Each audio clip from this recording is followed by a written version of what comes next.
Nasa si Jessica, guys. Baka mapagalitan. Sabi kong manahimik. Ilang beses pa sasawayin. Talagang Ay, ma'am! Ito na kayo mabait na Ingram. Hi! Very good. 10 class points to card. Sino pa magbabait?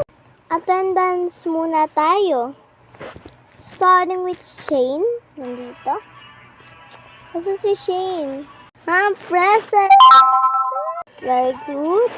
Next, si Noseville. Nandito. Si Claire. Nandito. Ayan, si Jason. Si Kyla. And for the last one, si Jessica. Where's Jessica? Nasa si Jessica? Mama, huwag kayong magagalit. Minsan lang yan mangyari. Absent siya ngayon, ma'am. Pinagkamali niya sa Sabado. Monday na Monday. Sabado na Sabado. Okay. Ay, dahil tapos tayo mag-attendance one by one. Hindi ko natawag yung iba. Katulad ni Rachel, ni Hazel. Hindi ko na silang tinawag.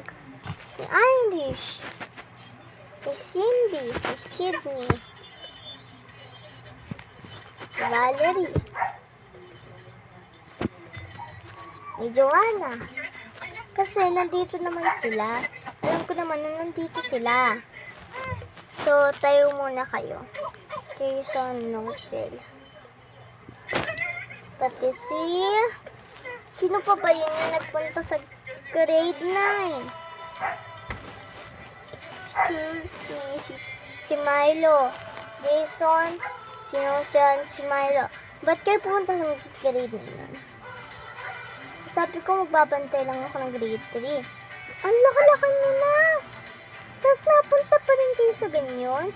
Paano kayo pag napahama ka? Ako yung may kasalanan. Kasi ako yung nagpabaya sa inyo. Ano? Gagawin nyo pa? Ulitin nyo ng 10 beses yan. Talagang office na kayo. Kailangan pa pagsabihan. Bye! See you in part 3.